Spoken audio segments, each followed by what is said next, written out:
AC में ऐसा system कर देना चाहिए कि 24 से नीचे जा ही नहीं सकते।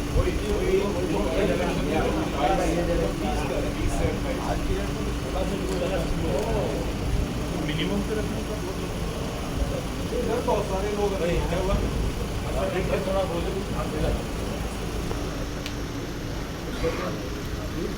रेगुलेटेड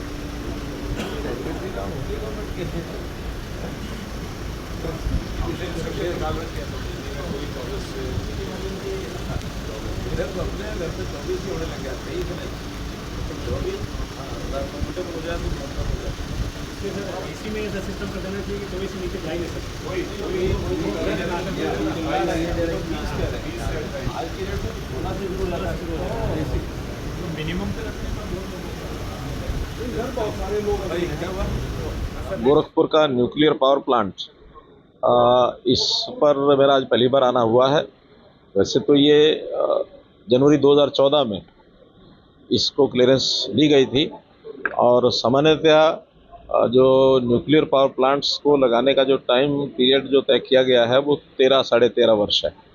लेकिन अब जो आज आकर के हमको पता लगा है इसमें कुछ देरी के कारण ये बताए गए हैं, जिसमें टेक्निकल कारण भी हैं, एडमिनिस्ट्रेटिव कारण भी हैं। तो अब जो ये प्लांट है आज इसका सब जो प्रगति है, प्रोग्रेस है, वो हमने देखी है। तो 2031 में इसके 2 पावर प्लांट यूनिट्स वो चालू हो जाएंगे और 2032 में 2 पावर प्लांट चालू हो जाएंगे। चारों जो ये प्लांट है ये 2800 मेगावाट की बिजली पैदा करेंगे, जिसमें 50% हरियाणा प्रांत को मिलेगी और 50% का जो केंद्रीय पूल में ये बिजली जाएगी, ताकि जहाँ भी कहीं यूज़ होगी उसको हम यूज़ कर सकेंगे। और इसकी प्रोग्रेस जो आज हमने देखा है, इसमें हमने रिव्यू भी किया है सारी बातों का, एक प्रेजेंटेशन भी दिखाई गई है। तो इसमें काफ़ी प्रगति अब हो गई है और इसमें अब जो काम है वो तीव्र गति से चलेगा।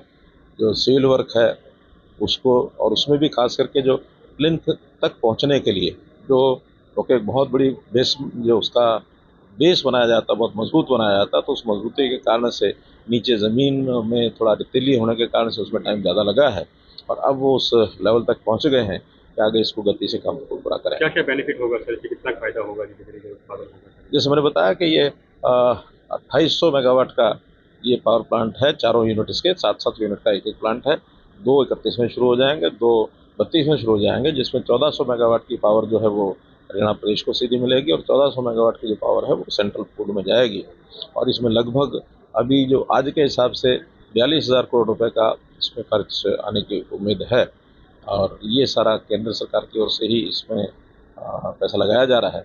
बाद में इसका जो टैरिफ का रेट होगा वो हरियाणा प्रदेश को अपना देना होगा और केंद्रीय पूल में जाएगा, वो जहाँ जो प्रदेश बिजली लेगा उसको देना होगा। आसपास के इलाके में सर कोई और सौगात देने जा रहे हैं? आसपास के इलाके में जो कंपनी है NPCIL जो इस प्रोजेक्ट को बना रही है, उनका अपना एक CSR का फंड होता है। अभी तक लगभग 80 करोड़ रुपया आसपास के गांव में वो लगाया जा चुका है। आगे भी जो सरपंच डिमांड किसी प्रकार की करेंगे तो जो भी एक पैरामीटर होते हैं CSR को लगाने के, उसमें डिप्टी कमिश्नर की अध्यक्षता में एक कमेटी, तो आज ही हमने कहा है कि कमेटी बनाए, सभी आसपास के गांव के लोग जो काम कराने हैं वो डिप्टी कमिश्नर को देकर के आएंगे।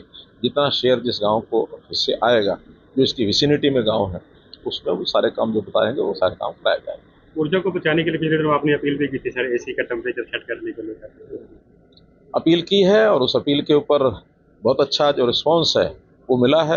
कुछ लोगों ने कहा है कि आखिर हमारा अधिकार क्यों छीना जा रहा है। अधिकार छीनने का विषय नहीं होता, हर चीज़ जो सप्लाई की होती है और जो राष्ट्रव्यापी होती है उसका रेगुलेशन का काम ये सरकारों का होता है, डिपार्टमेंट का होता है।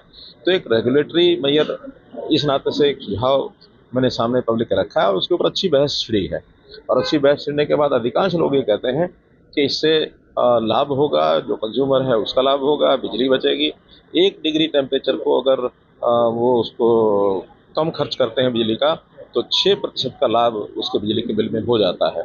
और अगर इस प्रकार का लाभ 1 डिग्री का करके भी चलाने लगते हैं तो आने वाले उसके 4 साल में 5 साल में उसके एक जो उसका AC होता है, ये एयर कंडीशन, उसकी कीमत ही पूरी हो जाती है। शारीरिक तौर पे भी लाभ बता रहे हैं। शारीरिक तौर पर भी डॉक्टर का मत ये है कि 24 डिग्री सेंटीग्रेड आइडियल टेम्परेचर है किसी भी व्यक्ति के लिए जिसके अंदर उसको रहना चाहिए। इसके दाएं बाएं कम ज़्यादा होता है तो उसका नुकसान ही होता है। बहुत कम कूलिंग के अंदर, यानी ज़्यादा कूलिंग में कम टेम्परेचर पर अगर कोई व्यक्ति अपने आप का अभ्यस्त बना लेता है उसको नुकसान होता है। बाहर टेम्परेचर ज़्यादा है, अंदर बहुत कूलिंग से आया है, तो गैप ऑफ टेम्परेचर जो बढ़ता है तो शारीरिक दृष्टि से भी लाभ नहीं है। और पावर की भी इसमें बचत होती है। आखिर पूरे देश को हम जो है अनइंटरप्टेड सप्लाई दे सकें, रिलायबल पावर दे सकें, उसके लिए पावर की बचत करना, खासकर जो पीक डिमांड होती है उसमें पावर की बचत करना बहुत अनिवार्य होता है। ये एनर्जी एफिशिएंसी के लिए भी ज़रूरी है। आज जैसे भी इतनी गर्मी बढ़ रही है, हमारी पीक डिमांड पिछले वर्ष 250 गीगावाट थी। इस बार हालांकि हमने अपनी तैयारी 270 तक भी की हुई है। आज की यानी कल का जो पिछला दिन चला गया, 242 गीगावाट को हम छू चुके हैं। अब गर्मी कितनी बढ़ती है उसके ऊपर निर्भर करता है, तो आवश्यकता को पूर्ति करना ये हमारा काम है। यदि पीक डिमांड पर लोग उस अपील के ऊपर मानेंगे तो बिजली काफ़ी बचती है और सब लोगों के काम आ सकती है।